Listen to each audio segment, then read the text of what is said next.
News शिखरांश को like, comments, share और subscribe जरूर करें। नमस्कार मित्रों, आप देख रहे हैं न्यूज शिखरांश। हम में है दम सच्चाई को सामने लाने का। भीम आर्मी प्रमुख चंद्रशेखर आजाद पर हमले का अमेठी कनेक्शन सामने आया है। इस मामले में अमेठी पुलिस ने विमलेश नामक युवक को हिरासत में लिया है। हमले में इस्तेमाल की गई कार को पुलिस ने सहारनपुर के मीरकपुर गांव से बरामद किया है। घायल चंद्रशेखर आजाद की हालत स्थिर बनी हुई है। हमलावरों ने छतरी ऑफ अमेठी नाम से बनाए गए फेसबुक पेज पर इस हमले की जिम्मेदारी ली थी। उन्होंने पोस्ट में लिखा था, बच गया, अगली बार नहीं बचेगा। आज का हमला नहीं है, ये तो हमला वंचितों पे सदियों से होता है और ये कोई पहला वंचित वर्ग का कोई व्यक्ति नहीं जिसकी जान पे बनाई है। ऐसे बहुत सारे इंसिडेंट हुए, बहुत सारे लोगों की जान गई, लेकिन आज कानून का राज है।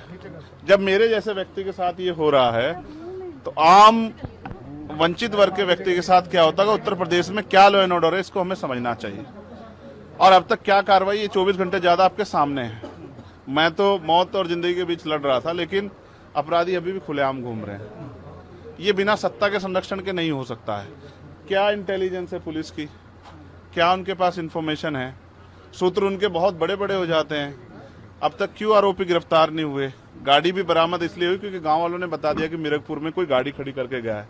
अब तक लोग नहीं मिले। ये वंचितों का बेटा है, अगर मर भी जाएगा तो क्या फर्क पड़ेगा, लोग भूल जाएंगे। ये किसी रानी का बेटा नहीं है, तो अगर उसको कुछ होगा, किसी कमिश्नर साहब से जुड़ा हुआ मामला नहीं है कि 4-5 घंटे में कुत्ता बरामद हो जाएगा। मैं ये मानता हूं सरकार की घोर लापरवाही है और मुख्यमंत्री का बिल्कुल ना बोलना और बड़े बड़े दावे करना और इस घटना पर ना बोलना स्पष्ट करता है कि मुख्यमंत्री सत्ता को संरक्षण दे रहे हैं, अपराधियों को संरक्षण दे रहे हैं और उनके संरक्षण में अपराधी पल रहे हैं। और ये कानून व्यवस्था के लिए, लोगों के कानून के प्रति विश्वास के लिए बड़ा खतरनाक है। अच्छा, हम लोगों ने सीसीटीवी देखा, उसमें दिख रहा है कि पीछे से गाड़ी आके चेस करती है। और क्या कुछ अगर कुछ बता पाएंगे कि आप कहाँ थे, कैसे फायर? देखिए, मैं दिल्ली से लौटा हूँ, मेरे एक साथी की डेथ हुई, मैं थोड़ा सा परेशान था। फिर उस डेथ की सूचना के बाद मुझे आना था देवबंद में। हमारे एक साथी की माता जी की डेथ हो गई थी, उनके यहाँ रस्म पगड़ी का कार्यक्रम था। उनके घर से जैसे मैं निकला, सहारनपुर की तरफ मुश्किल से 50 मीटर चला होगा, एक गाड़ी आती है। मैं फोन पे था, मेरा ध्यान था, उसने जो वहां से गोली चलती है और वो गोली मेरे कान के पास से निकलती है। मैं अपने साथियों को कहता हूं कि गोली चली है। पहले मुझे लगा, उस आवाज से लगा पटाखा है, लेकिन बाद में जब वो वाइब्रेशन हुई जाते हुए तो मुझे एहसास हुआ गोली, और वो गाड़ी में टकराई भी। फिर दूसरी गोली जब मुझे लगी, बुलेट जो चीरती हुई लोहे के हिस्से को गाड़ी के, और वो मुझे लगी, तब मुझे एहसास हुआ कि हम गिर गए। फिर तीसरी गोली चली, इसने मेरा आगे वाला शीशा पूरा डैमेज कर दिया। चौथी गोली पे मैं नीचे हो गया, जो गोली आपने देखा कि वो सीधी उसमें लगी। अगर मैं नीचे ना होता तो वो मेरी छाती के आर पार चली जाती। फिर वो गाड़ी 10 मीटर आगे जाकर रुक जाती है। वो 2 हवा में फायर करते हैं जैसा मैंने देखा, और फिर उन्होंने फिर हमारी गाड़ी फायर किया। वो फायर जो है गाड़ी के नंबर प्लेट पे लगी। मेरा ये मानना है उनको ऐसा लगा होगा कि हमने जो काम करने आए थे वो कर दिया, अब ये मर गया, शायद जैसा पहले कई घटना में हो। फिर वो शायद सरेंडर करने के मूड में थे, लेकिन जैसे ही मनीष ने गाड़ी को मेरे कहे से यू टर्न लिया, उनको समझ आया कि ये जिंदा है, तब वो वहां से भागे। हमने पुलिस को बताया कि ये गाड़ी का नंबर है, फिर उन्होंने उसको इंक्वायरी किया। पुलिस के अच्छे अधिकारी यहाँ हैं, उम्मीद है वो अच्छा काम भी करेंगे। लेकिन ये स्पष्ट हुआ कि अपराधियों में कोई डर भय नहीं है। कितने लोग थे? 3 लोग थे। 2 लोग असले से हमला कर रहे थे, एक व्यक्ति गाड़ी चला रहा था। चंद्रशेखर जी, कोई थ्रेट कॉल आया हो आपको इससे पहले, कोई धमकी? पिछले कई सालों से आ रही है। मैं लगातार पुलिस को इंटीमेट भी करता रहता हूँ। मैंने डीजीपी को भी लिखा, गृह मंत्री को भी लिखा, मुख्यमंत्री को भी लिखा, यहाँ के पहले एसएसपी डीएम थे उनको भी लिखा। लेकिन डीएम साहब जो पिछले थे, अखिलेश सिंह जी, उन्होंने साफ मना कर दिया कि चीफ मिनिस्टर नहीं चाहते चंद्रशेखर को सुरक्षा दी जाए। मेरे आज भी याद है ये बात, क्योंकि मैंने एलआईयू के अधिकारी द्वारा पूछा कि भाई मैंने आपको बताया थ्रेट भी है, फिर क्यों नहीं हो रहा है? तो उन्होंने कहा भाई ये सरकार का मामला, सरकार चाहे तो दे सकती। तो मैं चाहता हूं मुख्यमंत्री इंतजार कर रहे हैं कब चंद्रशेखर मरे, उनका काम आसान हो। लेकिन उनको ये नहीं पता कि गरीबों की, कमजोरों की, शोषितों की बात करने वाला चंद्रशेखर इतनी आसानी से उनकी राह के रास्ते में से नहीं हटेगा। अतीक अशरफ के साथ जैसा हुआ वैसा ही कुछ होने वाला था, ऐसा आपको लगता है? अब आप इसका आकलन खुद करें कि क्या हुआ और क्या हो सकता था। आपके पास लेटर एक और बात, मुझे ऐसा लगता है कल की घटना के बाद, इतने बड़े उसके बाद भी अगर मैं सुरक्षित हूं तो हमारे संतों गुरुओं महापुरुषों का आशीर्वाद, हमारी करोड़ों बहनों माताओं का आशीर्वाद, बुजुर्गों का मेरे पास है।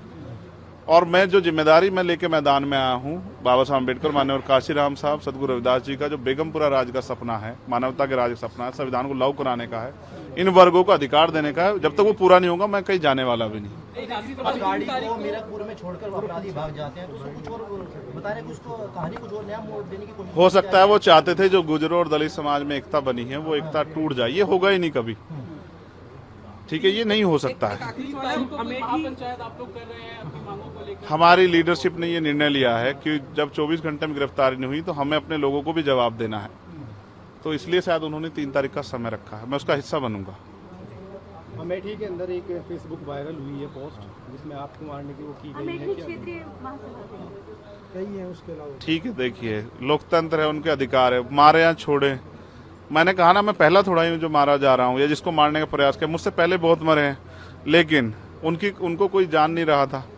मुझे लोग जानते हैं तो मेरी बात पे बात आगे बढ़ रही, लेकिन मैं अपने लोगों को मरने नहीं दूंगा, ये भी मैं उनको संदेश देना चाहता हूँ। घटना होने के बाद ये पोस्ट किया है अमेठी क्षेत्रीय महासभा से कि इस बार तो बच गया, अगली बार नहीं बचेगा। देखो, मैं गोली से डरता नहीं, मैं गोली से बंदूकों से नहीं डरता हूँ, मैं संवैधानिक रास्ते से चलता हूँ, संविधान को मानता हूँ। गोली चलाने वालों को भी कहना चाहता हूँ कुदरत उनको सद्बुद्धि दे, गलत जगह पंगा ले रहे हैं। मैं झगड़ा नहीं चाहता, मैं अपने लोगों को भी ये कह रहा हूँ कल से शांति बनाओ को और संविधान के रास्ते चलो। वो हमें डिस्टर्ब करना चाहते हैं कि जो हम राजनीतिक ताकत हमारी बन रही हो कमजोर हो जाए, हम दूसरी दिशा चले जाएं, लेकिन ये भी एक अटूट सत्य है कि हम संविधान के जरिए जवाब देना जानते हैं। और किसी को गलतफहमी हो तो वो गलतफहमी सुधारने का समय है। वो क्यों वो कर रहे थे, वो पाला खींच लें, मुझे ही तो मारना है ना, वो बता दे मैं चला जाऊंगा मरने में, अगर मेरे लोगों के साथ तो ये खेल ना खेले ना। मैं तैयार हूं, अगर मेरे मरने से हमारा आंदोलन आगे बढ़ता, हमारे लोग खड़े होते, मुझे कोई दिक्कत नहीं है, लेकिन उनको ये समझना चाहिए कि ये आज लोकतंत्र है। गोली की भाषा से एक चंद्रशेखर मरेगा तो क्या हो जाएगा, हजारों चंद्रशेखर पैदा हो जाएंगे। ये समाज, बहुजन समाज तो उपजाऊ समाज है, एक मरेगा 1000 पैदा हो, कितने चंद्रशेखर मारोगे?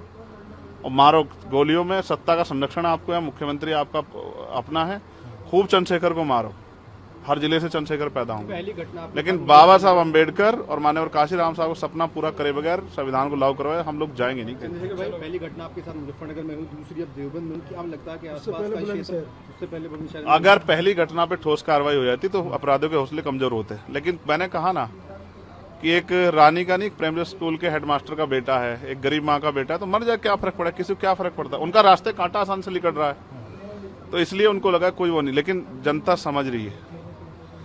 मेरे एक एक खून का जवाब मेरे लोग जो है ना मुझे संरक्षण देके लेंगे और वो सबक सिखाएंगे इस भारतीय जनता पार्टी की सरकार को, जिसके अब संरक्षण में गुंडे पल रहे हैं। एक आखिरी सवाल है, क्या ये पॉलिटिकल अटैक था आपको लगता है? पुलिस जांच कर रही है कि मेरे मरने से किसको फायदा हो सकता है, कौन मुझे चाहता मैं मर जाऊं। पुलिस जांच कर रही है, मुझे उम्मीद है पुलिस फेयर जांच करके, कोई मैनिपुलेट करके नहीं, सही जवाब देगी कि उन्होंने ऐसा क्यों किया। चंद्रशेखर का जो कद बढ़ रहा है देश के अंदर, कई मुख्यमंत्रियों ने भी अब ट्वीट किया है, ओवैसी ट्वीट कर रहे हैं, कहीं और कर रहे हैं, तो इस चीज को क्या ये लगता है? कुछ भी गलत होगा तो लोग बोलेंगे।